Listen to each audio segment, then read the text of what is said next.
With summer in full swing and Michigan boating an estimated 11,000 inland lakes, it is common for people to head out and enjoy the water in our lovely state this time of year. But before you set sail, it is important to know about boating safety. So that's why joining us right now for today's Legal Answer segment is Katie Tucker, personal attorney, injury attorney at Sinas Dramis law firm here in Lansing.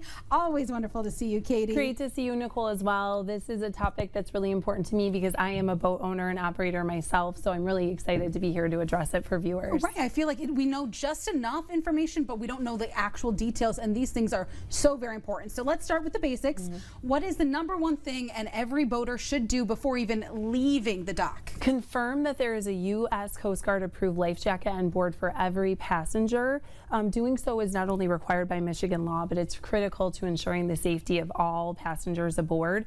The vast majority of boating related incidents and fatalities in Michigan involve passengers who are not wearing a life jacket. In fact, studies show that 87% of fatalities, boating related fatalities, occur in instances where people are not wearing a life jacket.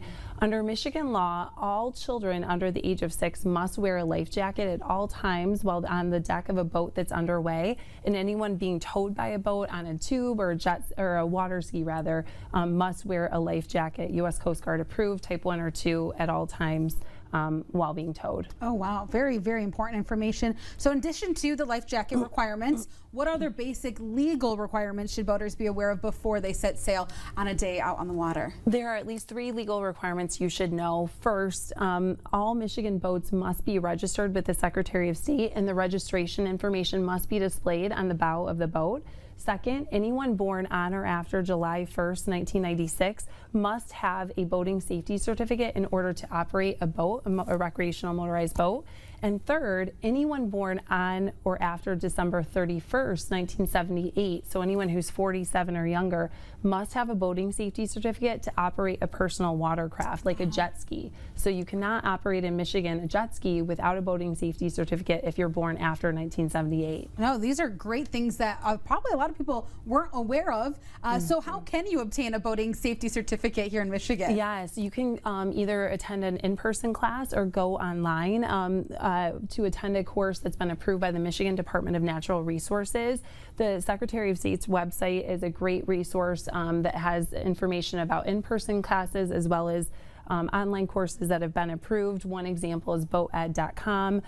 Completing one of these courses is really critical to understanding safety rules that apply to navigating our waters, on whether you're on a lake or other body of water in Michigan. And speaking about those safety rules, what are other safety rules that apply when it comes to operating a boat? Yes, a few safety rules that you should always bear in mind: observe no wake zones, maintain a distance of at least 100 feet from shorelines, from designated swimming areas, from other boats, and from skiers, water skiers that may be towed or tubes.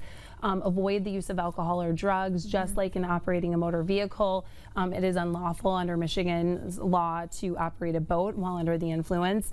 And operate your boat at a safe speed that allows you to stop at a reasonable, clear, assured distance to avoid any sort of collision. So reckless operation of a vessel can result in legal fines, imprisonment, suspension of boating privileges, and more importantly, can result in property damage, personal injury, or fatality. So it's really critical to be safe when you're out on the water, even though you want to have a great time as well. No, absolutely. It's all good to know all of this information. And you already kind of mentioned reckless boating. So if we are injured due to someone else's reckless boating, how is the best way to go about that? Yeah, so you are welcome to contact our law firm for a free consultation. You may be eligible for compensation, and that's something that we can help you assess and figure out. So be safe out there, enjoy the waters this summer, but if something does happen, we welcome you to contact us. Yes, well, thank you so much, Katie, for everything and really breaking this down, because now we know how to be safe, and now we can actually be fun out on the water. So it's a win-win right there. But if you have any questions or want any more information, all that stuff for its Sinas Dramis law firm is right on the bottom of your screen. But thank you again, Katie. Thanks, Nicole. Great to see you. Yes.